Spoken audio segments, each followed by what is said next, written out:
Bismillahirrahmanirrahim. Assalamualaikum warahmatullahi wabarakatuh.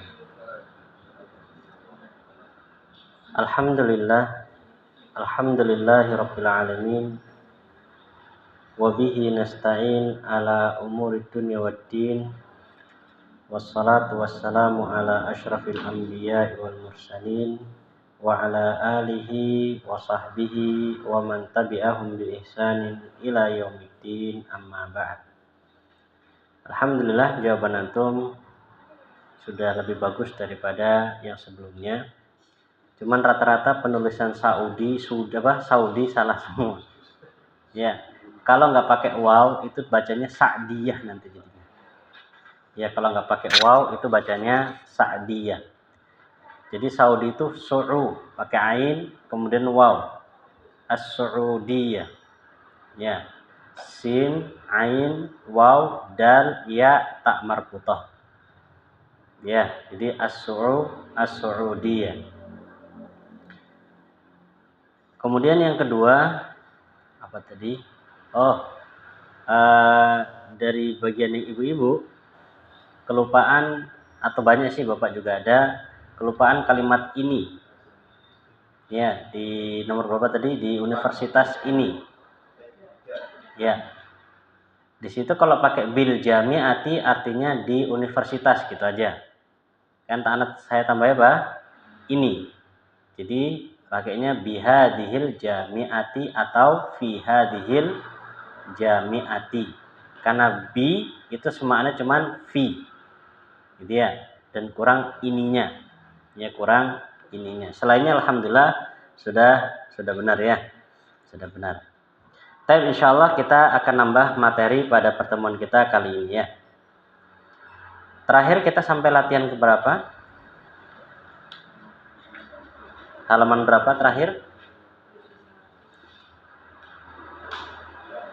71. Di latihan yang kedua. Ya. Jadi sekarang kita masuk latihan yang ketiga.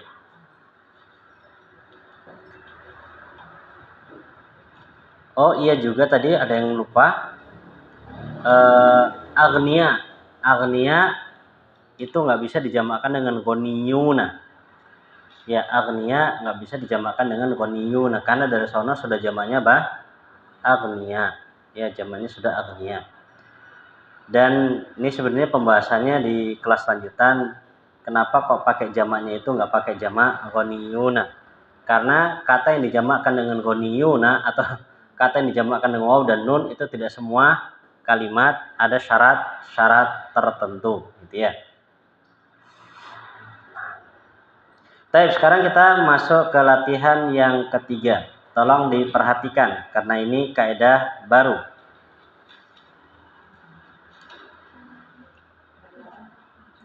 Tapi kaidah baru ini sebenarnya bentuk pengulangan dari kaidah yang sebelumnya. Hanya saja bedanya, kalau di pembahasan sebelumnya itu bentuknya mufrad, kalau ini bentuknya jamak. Kalau sebelumnya bentuknya mufrad, ini bentuknya jamak. Kata beliau di situ adhif. Adhif artinya sandarkanlah. Adhif, sandarkanlah.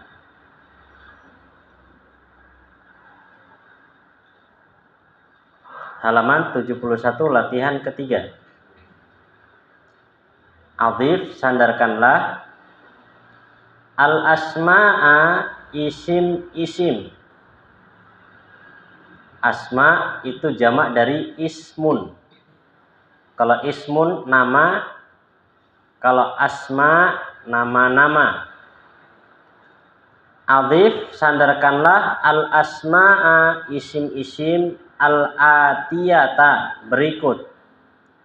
Jadi ada beberapa isim, ada beberapa kata yang kita diminta untuk menyandarkan kepada kata yang setelahnya.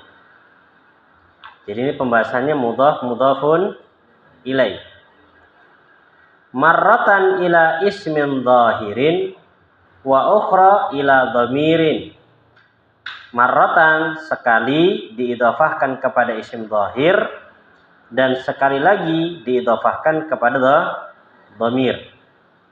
Di sini beliau mulai menggunakan istilah isim zahir. Isim zahir adalah isim selain kata ganti. Selain dhamir namanya isim zahir. Contoh, misalkan kita punya kata Muhammadun, maka Muhammad isim zahir. Kalau hum isim apa? Dhamir.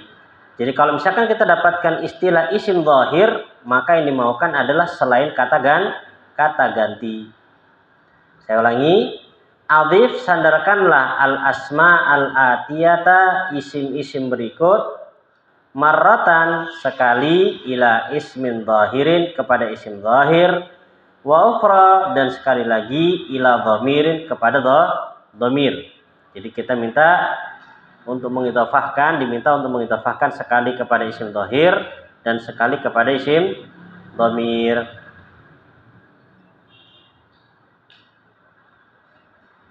Kama huwa muwaddahun fil mithal, kama sebagaimana huwa dia penjelasannya muwaddahun telah dijelaskan fil mithali di dalam contoh. Perhatikan. Mithal abnaun. Tatkala disandarkan kepada kata setelahnya maka menjadi abna'u Muhammadin.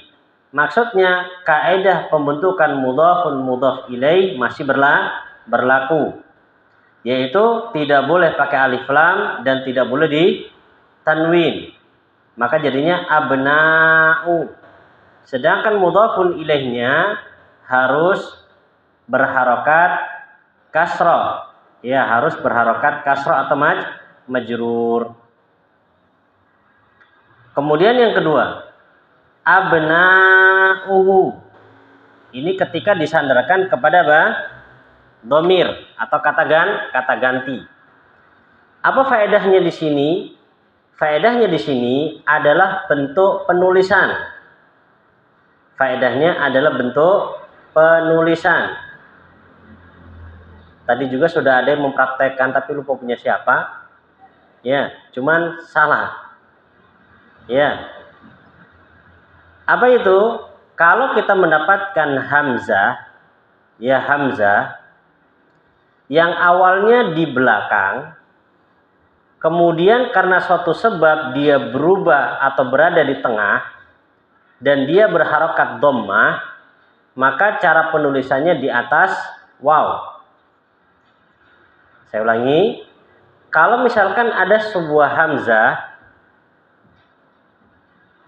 ya ada sebuah hamzah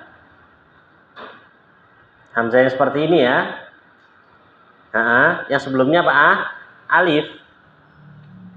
Seperti kan abna hamzah, sebelumnya alif. Yang awalnya dia posisinya di mana? Di belakang. Kemudian karena suatu sebab idhofah, dia berada di tengah. Diidhofahkan kepada dhamir ya. Jadi berada di tengah. Maka penulisannya ditulis di atas waw. Kapan ini? Ketika hamzahnya berharokat dhammah. Loh, emangnya kalau nggak dhammah harokatnya apa? Penulisannya berbeda. Dan ini ada pembahasan sendiri namanya kitab Al-Imla. Kitab yang membahas tentang penulisan. Dan penulisan yang paling sering salah adalah penulisan hamzah. Ya. Karena hamzah itu dia memiliki beberapa penulisan. Ada penulisan di atas waw, ada penulisan di atas alif, ada penulisan sendirian.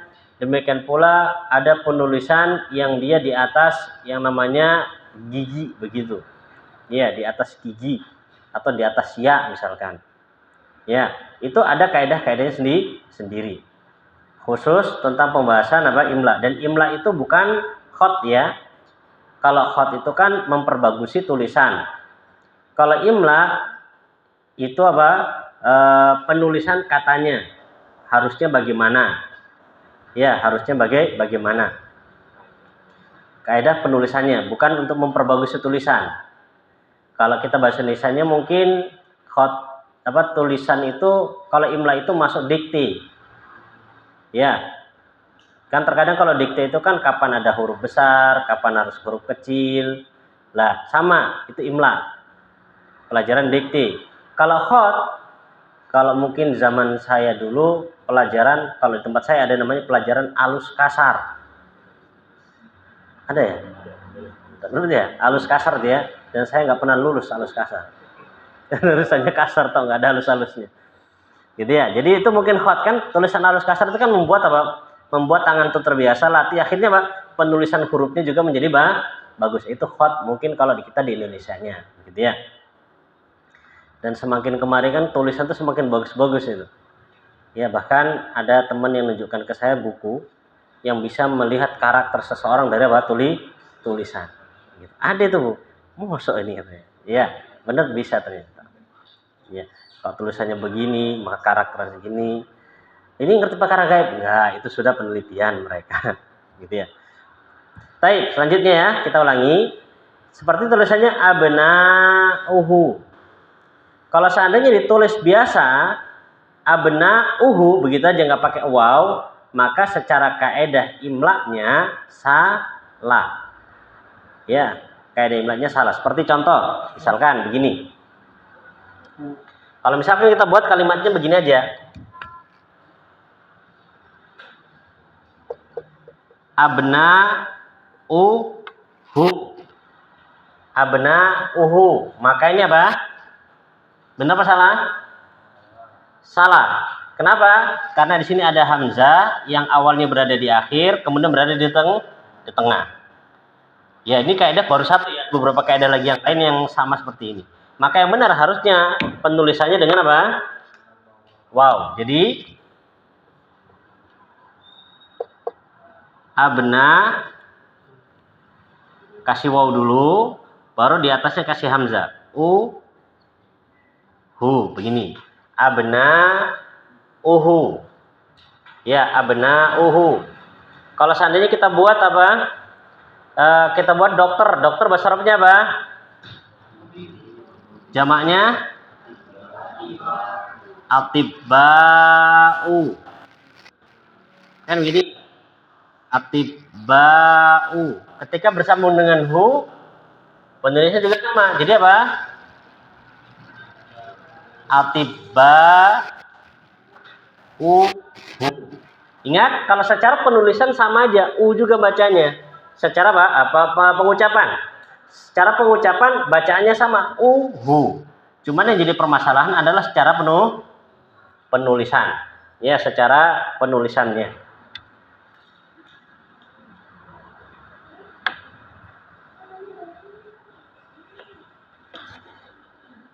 Ini ketika bersama dengan dhamir ya. Kalau bersama dengan isim yang biasa, isim dhahir, ya kalau bersama dengan isim dhahir, kaidah tersebut tidak berlaku. Kenapa? Karena setiap kata berdiri sendiri. Setiap kata berdiri sendiri.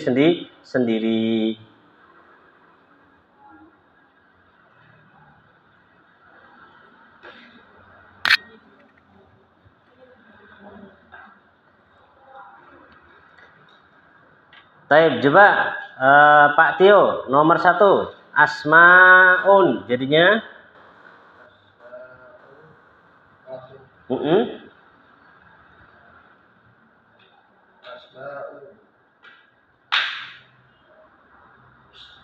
didhofakan kepada kata setelahnya itu.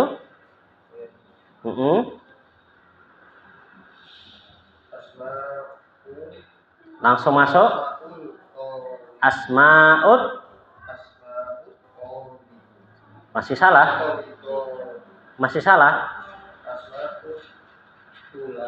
Nah, baru benar, asmaut tullabi. Ya, asmaut tullabi. Taib, yang kedua yang setelahnya Pak Eka, asma'uhum. Ingat, secara pelafatan sama, tapi secara penulisan harus pakai wow, asma'uhum. Ya, asma'uhum. Taib, coba Bu Lutfi. Apa? Kok jumla'u jadinya? Zumala'u. Terus? Zumala'u hamidin. Terus?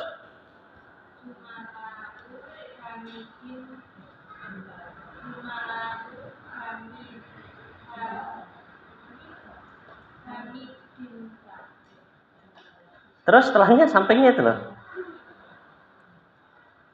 Zumala'u hamidin sampingnya. Taib Zumala'u hamidin dengan Zumala uka. Bu Ajeng, monggo.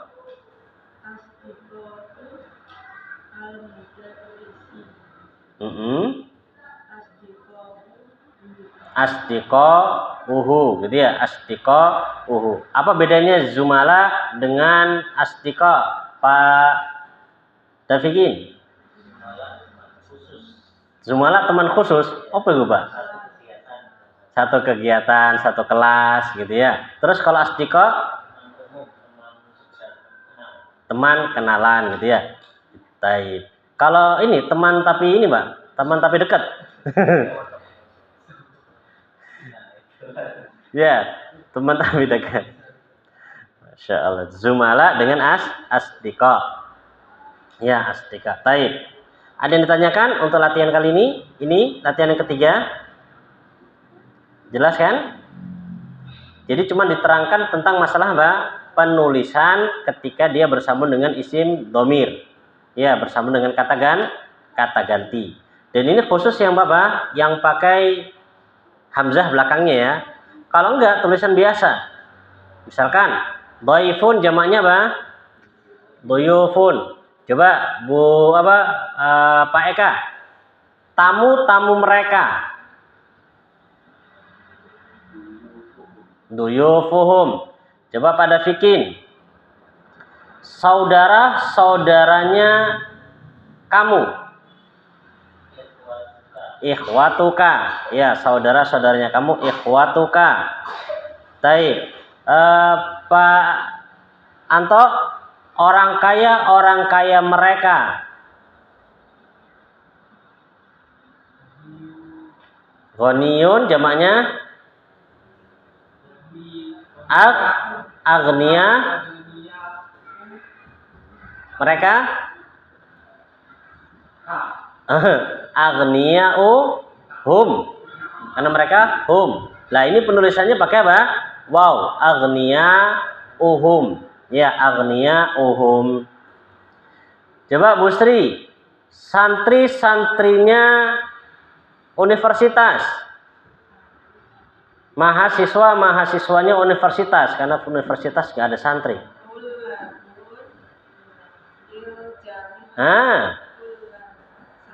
Santri-santrinya universitas.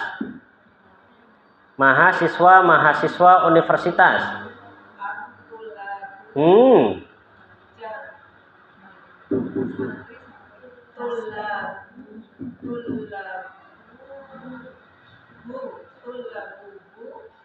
Yo, mulai lupa ini. Santri-santrinya. Nah buangnya santri mahasiswa jamiah gitu aja. Mahasiswa jamiah. Mahasiswa universitas.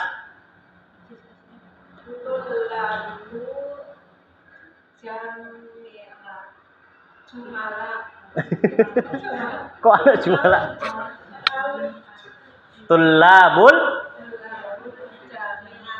Tullabul jamiati gitu ya. Jadi kalau bahasa Indonesia terkadang nya dibuang. Nya dibuang. Ya, sehingga kadangnya kita Indonesia itu nya ada hu-nya muncul.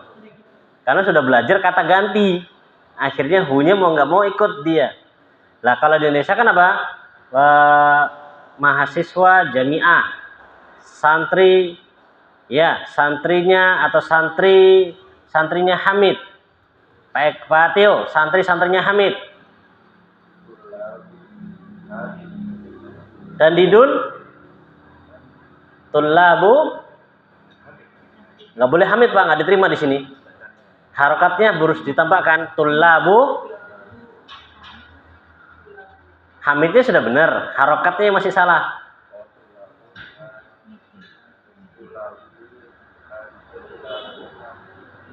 Din, ya tullabu hamidin. Kenapa dibaca din? Karena dia mudhafun ilai, gitu ya. Bu Sri lagi. Anak-anaknya Pak Tio.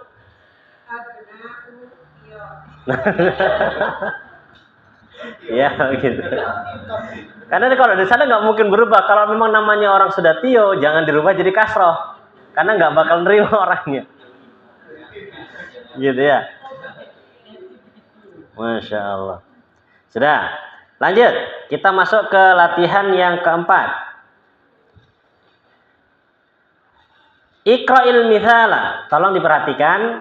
Ini kaidah yang baru yang belum kita dapatkan secara mendetail di pelajaran sebelumnya. Iqra'il mithala. Perhatikanlah contoh. Thumma kemudian hawil. Apa arti hawil? Rubahlah.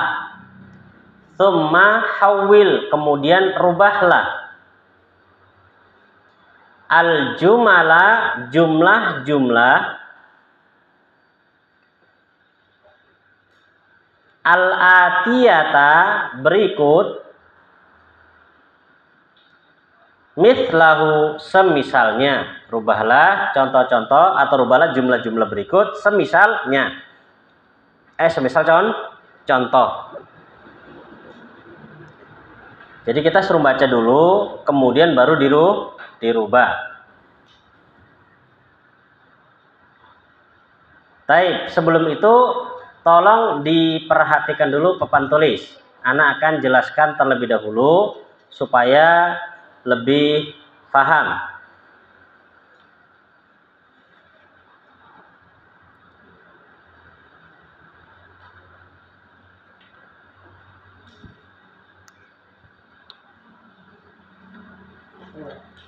Kemarin kita jelaskan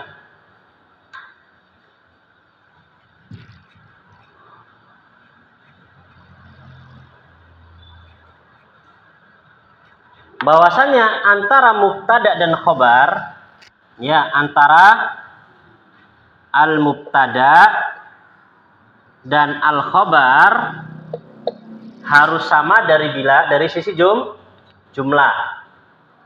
Ketika mubtada'nya tunggal itu bahasa Arabnya apa? Mufrad.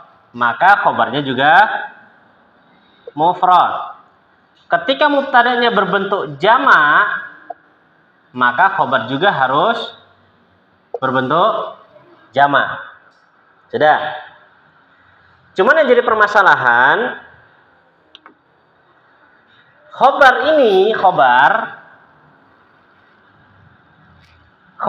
bentuknya macam-macam. Dulu pernah kita buat bentuknya standar, asli. Bentuk asli, bentuk standar. Contohnya at-talibu jadidun. Ini kan standar. Pelajar itu apa? Baru. Ada juga, ada kalanya dia berbentuk apa? Khobarnya berbentuk mudhaf plus mudhafun ilai. Coba dicontohkan Bu Lutfi, anak kasih talib aja nggak banyak-banyak.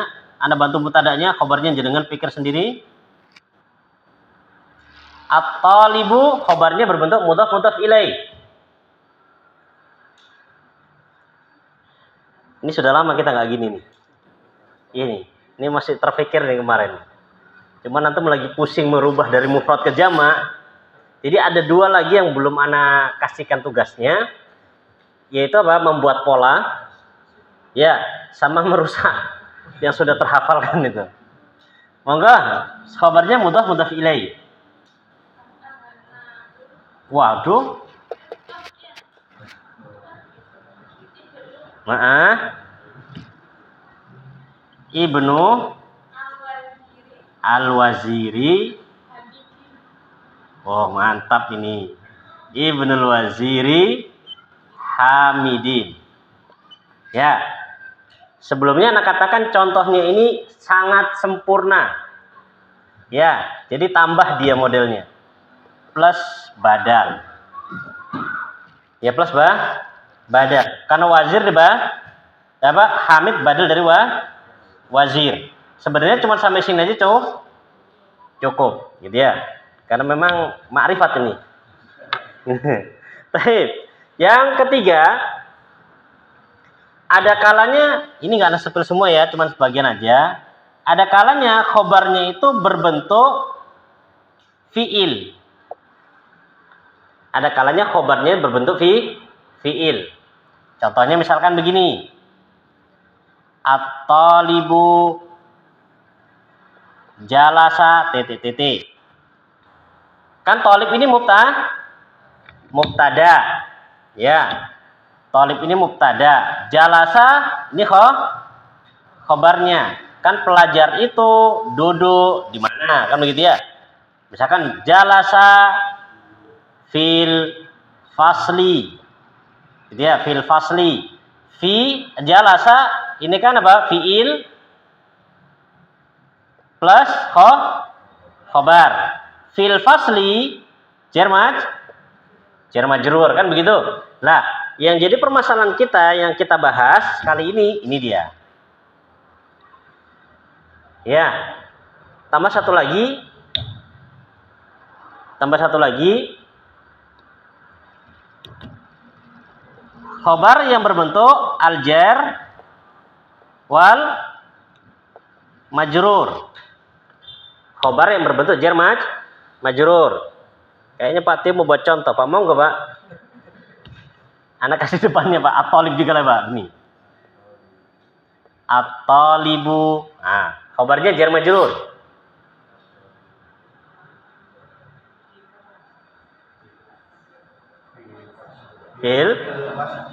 Fil masjidi. Oh, mantap. Ini nih santri teladan ini. Fil masjidi. Oke ya. Perhatikan. Kalau kita sudah paham bentuk-bentuk ini, maka anak katakan di sini yang kaidah ini berpengaruh, ingat kaidah ini berpengaruh pada apa? Yang asli, yang mudhaf ilaih dan yang fiil. Ini kaidah ini berlaku, mufrad jamak. Kalau untuk khobar jar majrur aman. Misalkan antum ganti sini at-tullabu. Tetap apa? Fil masjidi. Jangan fil masajid, dirubah jamak juga masjidnya, nggak usah. Kalau dirubah jamak, jadi santrinya tercerai-berai. Ya, di masjid-masjid jadi banyak dia. Jadi tetap fil masjid nggak usah berubah. Ya, yang berubah kapan?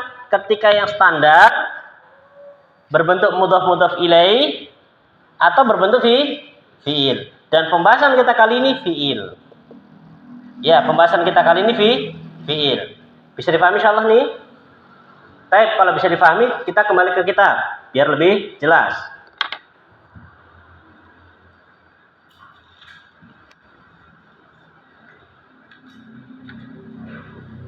Misalun, contoh. At-talibu jalasa, at-talibu zahaba ilal mat'ami. Apa artinya, Bu Sri?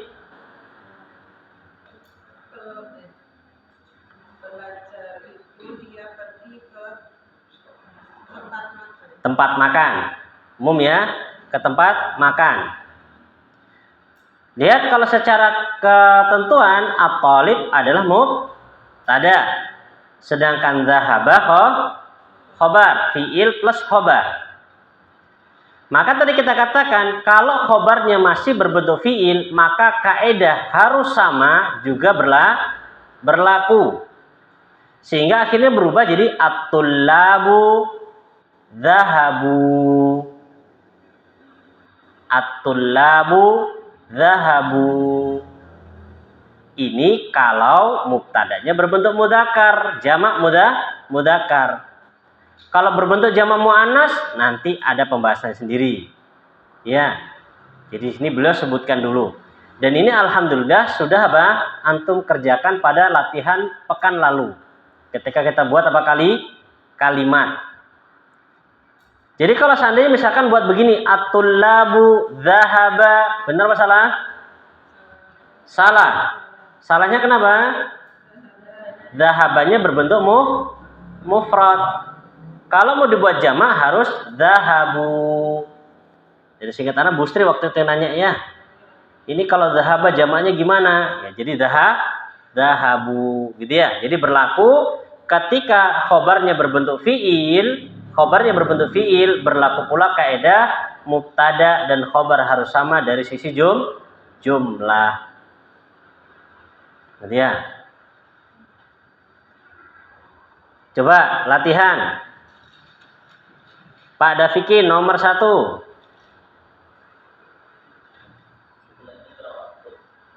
Si Pak nduri si ono Pak tuh. Nah, sampean pengen lanjut Pak. Sabar. Dibaca dulu, kemudian baru dirubah. Oke, jadinya at-tullabu jalasu fil fasli. Wajeng.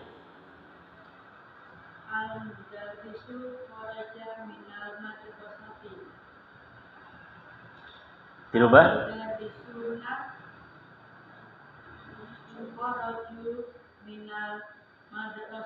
Ya, kharaju minal madrasati.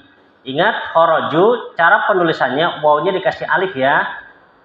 Kharaju seperti dzahabu, itu penulisannya begitu. Waw, setelah waw dikasih alif. Alif apa itu? Ya, masuk kelas lanjutan.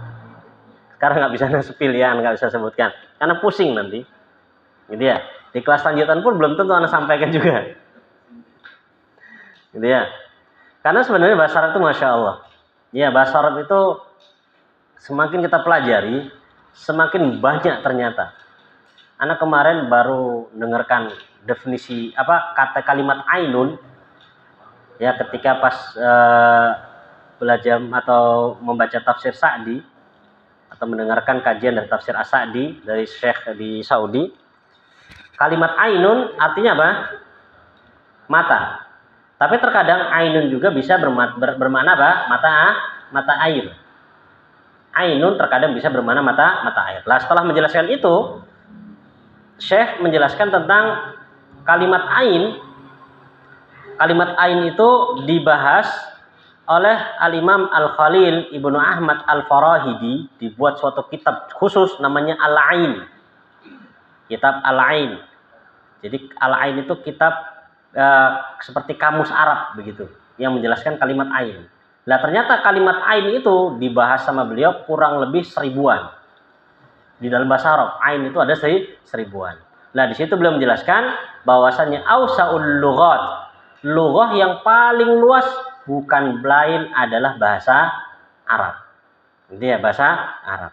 Maka dari situ kita semakin jelas paham kenapa kok Allah Subhanahu wa taala menurunkan kitab terakhirnya dengan bahasa Arab, karena bahasa Arab memang bahasa yang paling luas.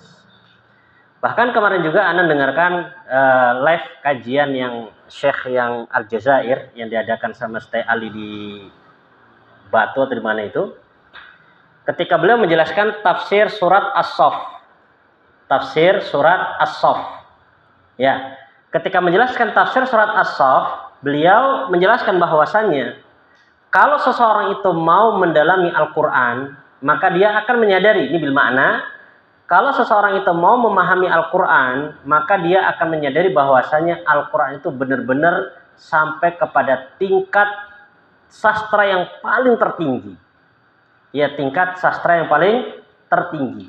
Dan di dalamnya terdapat rahasia-rahasia yang hanya bisa diketahui oleh orang-orang yang benar-benar menghabiskan waktunya bersama dengan Al-Quran.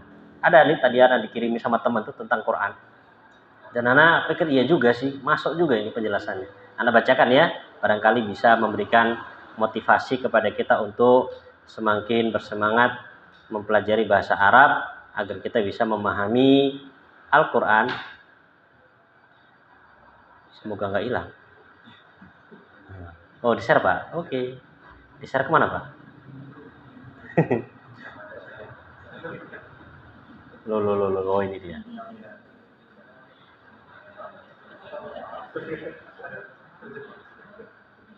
Ini ya, Anda share di grup ya. Di situ tulisannya Al-Quran kas-sahib. Al-Quran itu ibaratkan teman.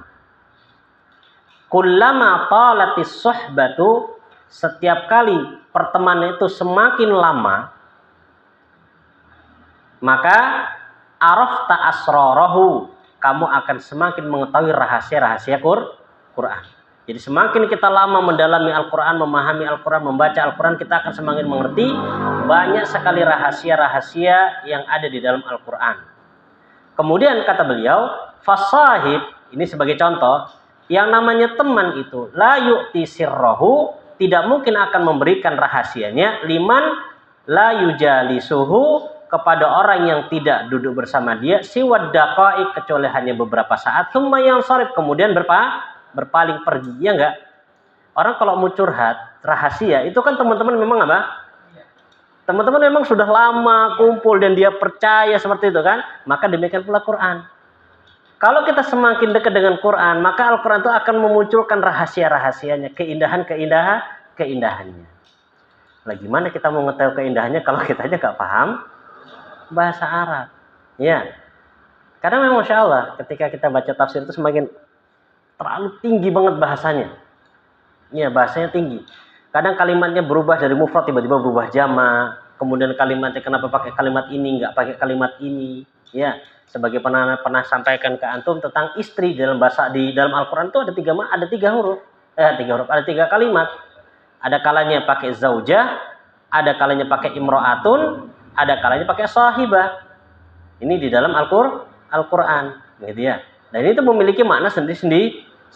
Kalau kita orang Indonesia kan apa? Istri pokoknya yo istri. Ya gitu ya. Nah, baik, monggo Bu Lutfi.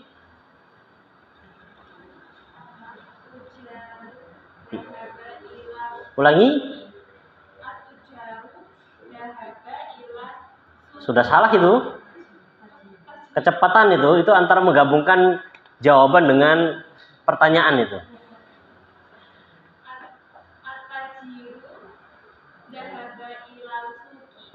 Jadinya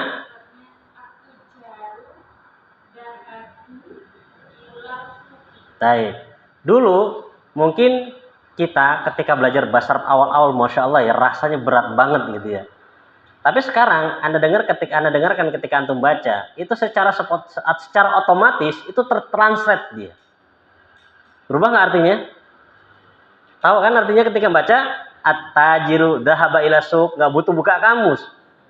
Itu sudah langsung apa? Berubah. Maka rahasia kenapa kok guru-guru kita mereka bisa baca tanpa butuh kamus? Ya karena sering lewat kalimat itu. Maka akhirnya apa? Bisa. Ya.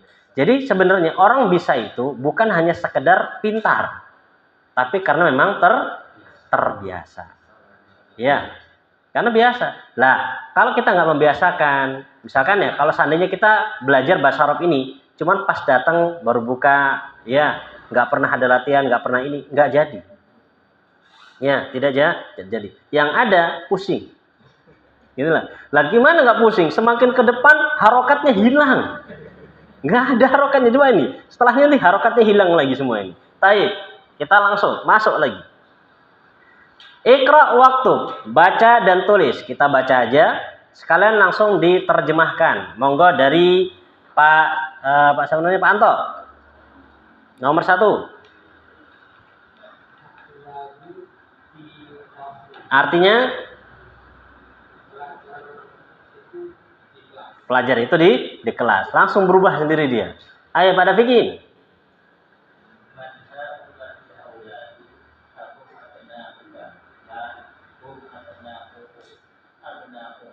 Artinya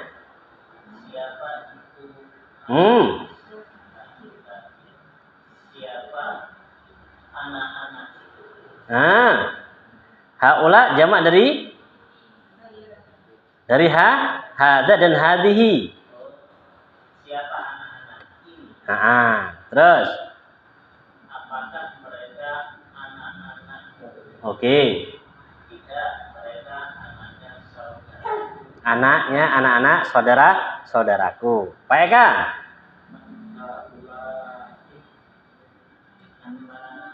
Oke.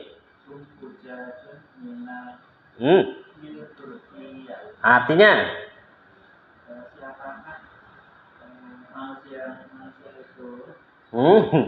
pakai tas lagi. Ya, memang enaknya itu memang. Gitu, enak memang gitu. Ya. Siapakah manusia ini? Mereka para jamaah haji dari Turki. Ya, tapi kalau Indonesia jangan pakai ini ya. Ini terlalu kasar banget. Siapakah manusia itu? Siapa itu? Enggak enak. Pakai apa? Man haula cukup. Enggak usah pakai anas. Siapakah mereka-mereka? Gitu ya. Baik, Pak Tio.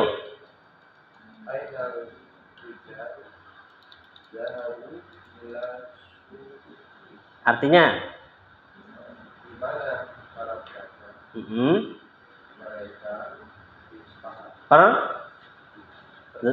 Mereka pergi ke pasar. Bu Lutfi.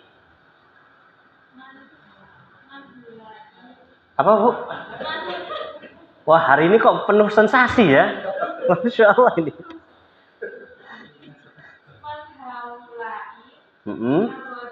Waduh kan? Apa artinya? Siapa laki-laki ini? Mereka para tamu. Baik, monggo Bu Ajeng.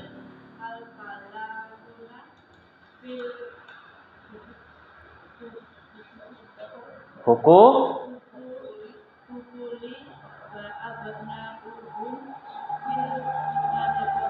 Baik, perhatikan dulu. Kalau beliau memberikan harokat, jadi maknanya kosakata tersebut baru. Ya, kalau beliau memberikan harokat, jadi maknanya kosakatanya baru. Hukul itu jamak dari haklun, ladang atau sawah, atau lebih besar lagi kebun. Monggo. Para petani itu di ladang dan anak-anaknya mereka di sekolah. Masya Allah. Taib, Bu Sri. Aina tuladu al-judu ba'duhum fil fasli wa ba'duhum indal mudiri. Apa artinya? Di manakah para siswa yang baru? Sebagian mereka di kelas dan sebagian mereka di ruang kepala sekolah. Di kepala sekolah ya, di ruangan kepala sekolah. Taib. Banyak ternyata ya. 16. Ya udah PR lah. Iya. PR nih. Soalnya makin gelap ini. Jadi nomor 8 sampai 16 ini PR. Ditulis, harokati, terjemahkan. Kemudian nomor tamrin yang ke-6, uktub jam al-kalimatil atiyah. Tulislah jamak kata-kata berikut. Ini juga PR. Kalau yang ke-6 ini kita disuruh menulis jamaknya. Contohnya kabirun, jamaknya apa? Nah, ditulis semua ini. Jamaknya sudah di luar kepala toh? Iya, nggak ada yang masuk.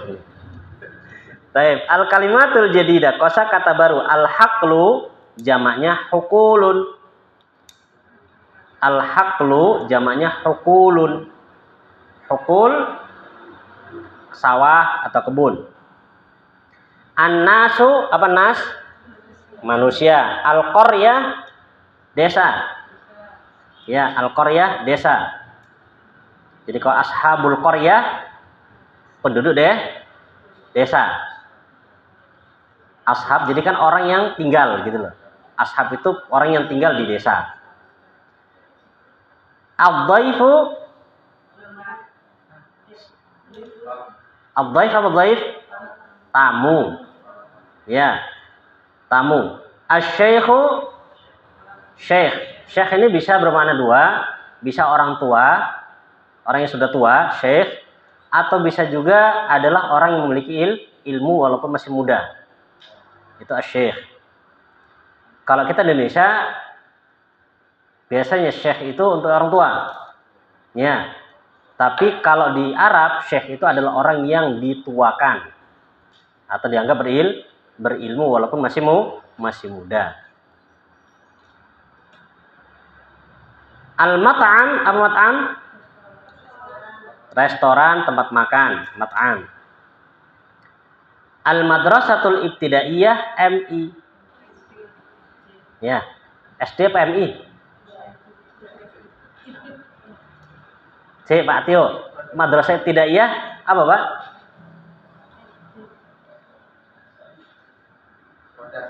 Sekolah dasar. Iya, MI maksudnya. Madrasah ibtidaiyah, sekolah dasar.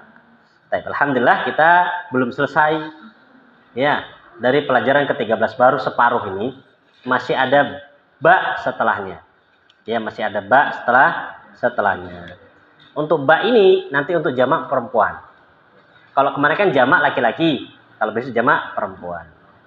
Baik, ya. Jadi PR-nya 2 itu sama ini. Coba Anda tanya. Bu Sri, butuh tambahan PR enggak? Oh, boleh. Oke, siap. Jadi Anda tambahin lagi PR-nya meng-i'rab. Sudah ya?